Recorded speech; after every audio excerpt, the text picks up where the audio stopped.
Hello there. That little green thing is a Vauxhall Corsa D, and in this video we'll have a good look around, take a test drive and review it. Why not? Welcome to CarSpyTV.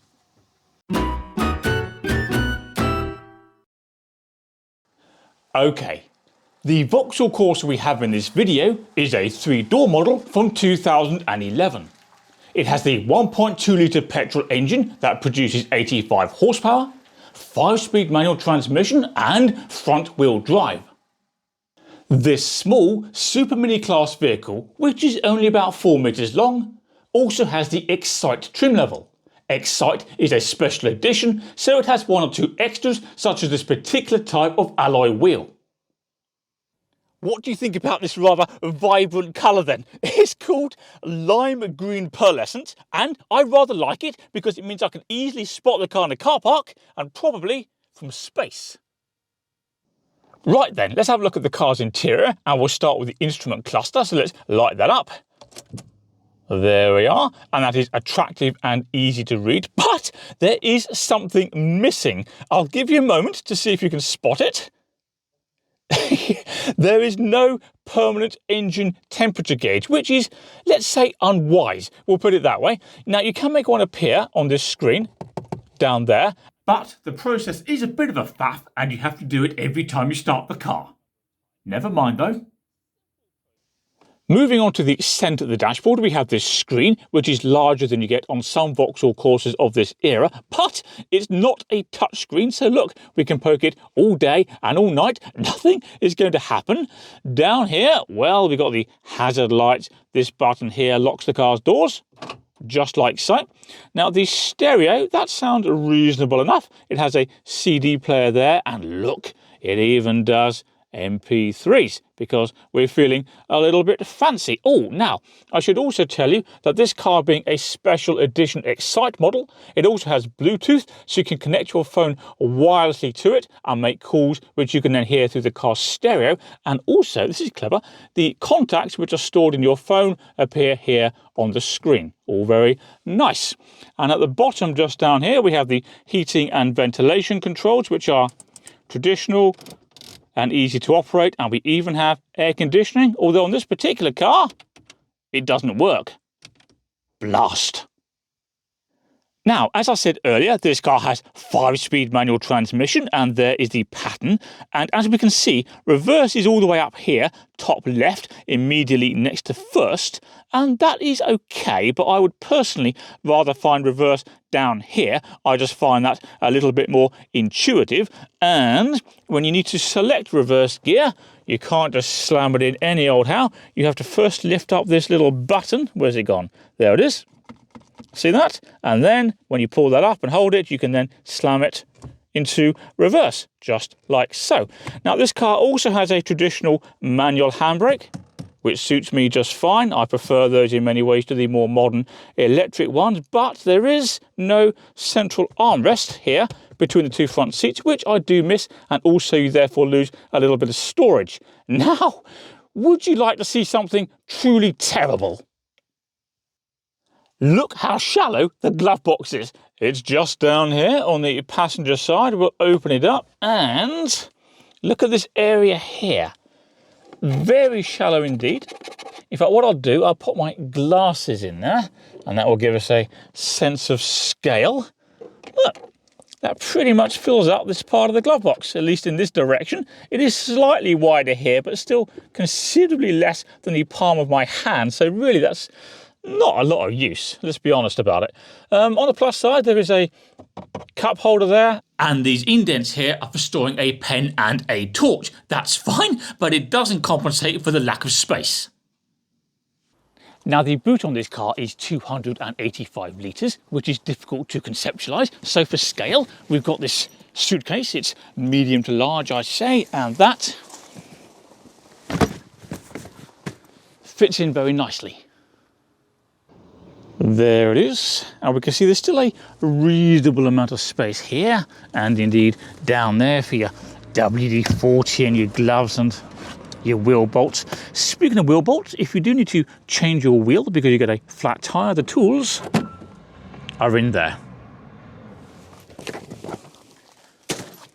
I would add though that the boot isn't particularly wide, so for perspective, this is a fold-up camping chair, fairly standard sort of size, and look, it doesn't fit widthways into the boot, even though it will fit widthways into other small cars such as the Nissan Micra K11.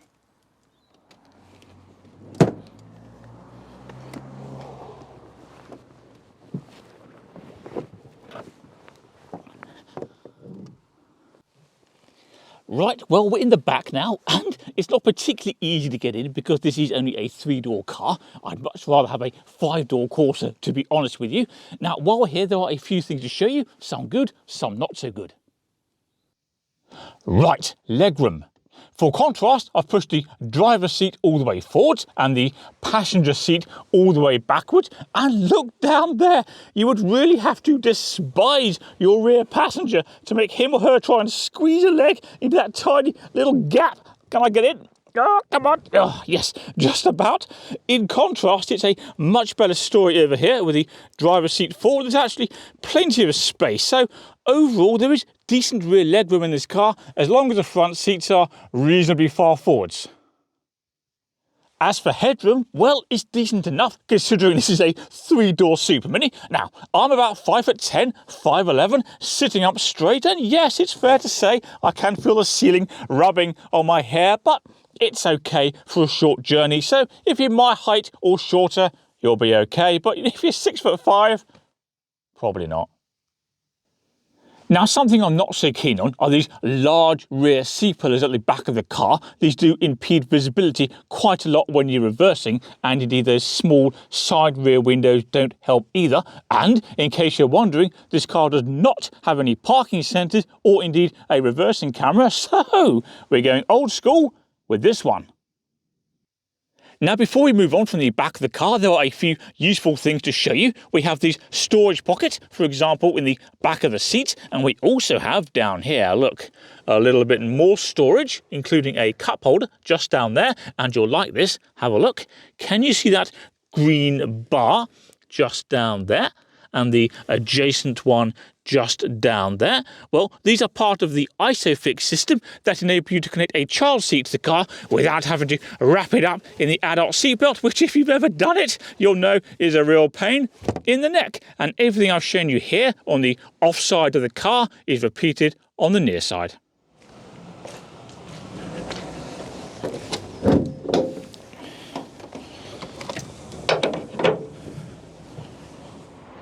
Right, let's have a quick look at the engine and where you do your basic checks.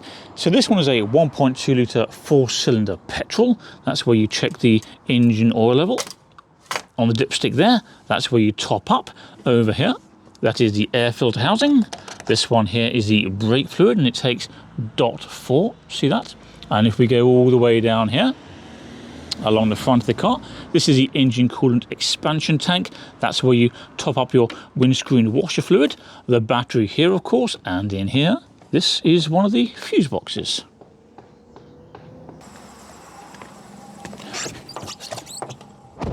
So, how does the Vauxhall Corsa D drive? Well, we have to make sure we're fair here because this particular car has done an awful lot of miles, well over 160,000, and it does have 1 or 2 health issues, so it's not exactly at its best, but it is nonetheless still broadly representative of what a Corsa is like.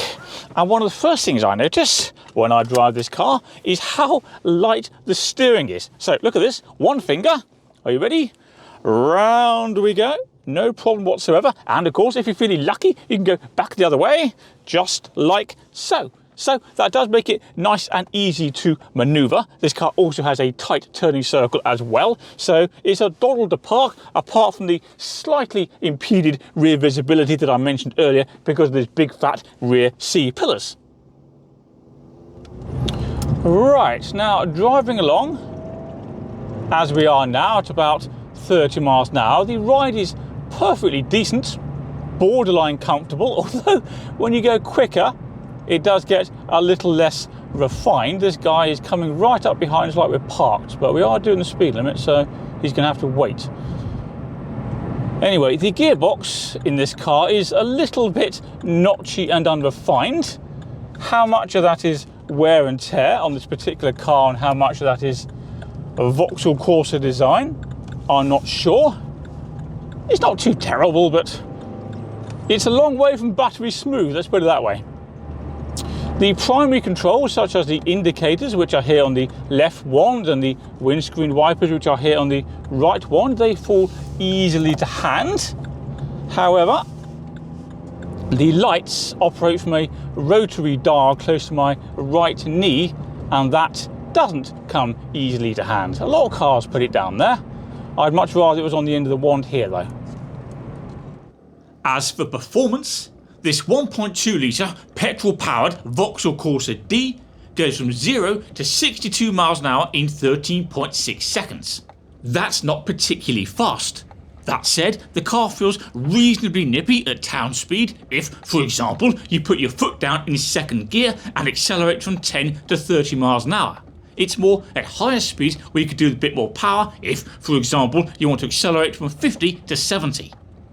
As for running costs, this little car averages 53.3 miles per gallon, at least on paper, so it won't cost you a fortune in petrol.